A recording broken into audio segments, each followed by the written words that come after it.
యేసుక్రీస్తు దేవుడు అని చెప్పి బైబుల్ ఎక్కడ ఉందా చెప్తాను సార్. రైట్, యేసుక్రీస్తు దేవుడు. సరే, ఓకే, నడుస్తుంది, రైట్, నడుస్తుంది, అది చెప్తాం. యేసుక్రీస్తు దేవుడు అనే బైబిల్ మొత్తం చెప్తాడు. యేసుక్రీస్తు దేవుడు అనే బైబిల్ మొత్తం చెప్తాడు. బైబిల్ చెప్తుంది అంటే దేవుడు చెప్పాలి. పరిశుద్ధాత్మ బైబిల్లో చెప్పే దేవుడు చెప్పడా? బైబిల్లో చెప్తుంది కదా. ఆయన ప్రశ్నకు సమాధానం చెప్తాను చూడండి. చెప్తున్నాను ఎక్కడెక్కడ చెప్తున్నాడు. రోమిలకు రాసిన పత్రిక 9వ అధ్యాయం 5వ వచనం ఏముంది ఇక్కడ?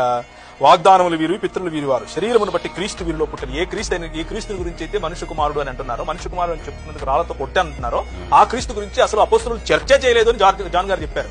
ఫోన్ చేసిన ఆయన కూడా ఏమంటున్నాడంటే, మీరు ఆయన చెప్పేది వినండి అన్నాడు. చెప్పేది వినడం కోసం ఇక్కడికి రాలేదు, మేము ప్రశ్నించడానికి, ప్రశ్నించబడటానికి వచ్చాం కదా.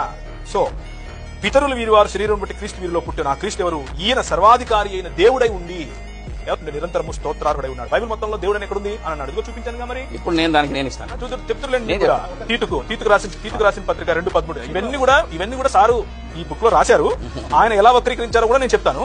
ఒకసారి సారు రెస్పాండ్ అయిన తర్వాత చెప్తాను. ఇది కూడా అయిపోయినండి. తీతుకు రాసిన పత్రిక 2:13 కూడా. ఇక్కడ కామాల దగ్గరికి వెళ్తారు చూడండి. ఇప్పుడు చెప్తాను.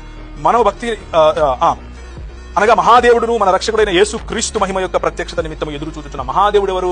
యేసు క్రీస్తుని గురించే మాట్లాడుతున్నారు ఇక్కడ.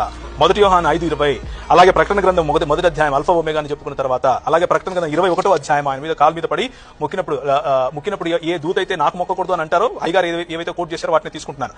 కానీ దానికంటే 21వ అధ్యాయంలో ఒక చాప్టర్ క్రితం ముందే ఏమంటాడు?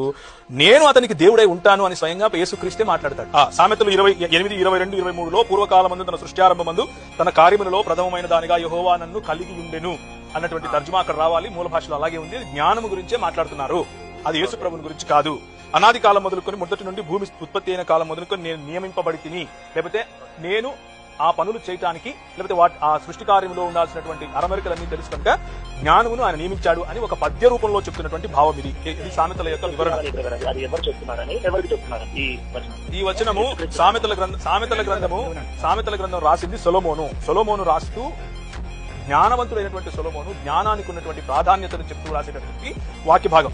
ఇకపోతే అంత మాత్రమే కాదు, మీ ఎపిసోడ్ అయ్యే లోపల మీకు యేసుక్రీస్తు దేవుడు అన్న క్లారిటీ రావాలని అన్నారు. తప్పకుండా వస్తుంది. తండ్రి అయిన దేవుడే స్వయంగా కుమారుడైనటువంటి యేసుక్రీస్తుతో ఏమంటున్నాడు అనంటే, తన దూతలను వాయువులుగాను తన సేవకులను అగ్నిజ్వాలలుగాను చేసుకునేవాడు అని తన దూతలను గురించి చెప్తున్నాడు. ఎవరు?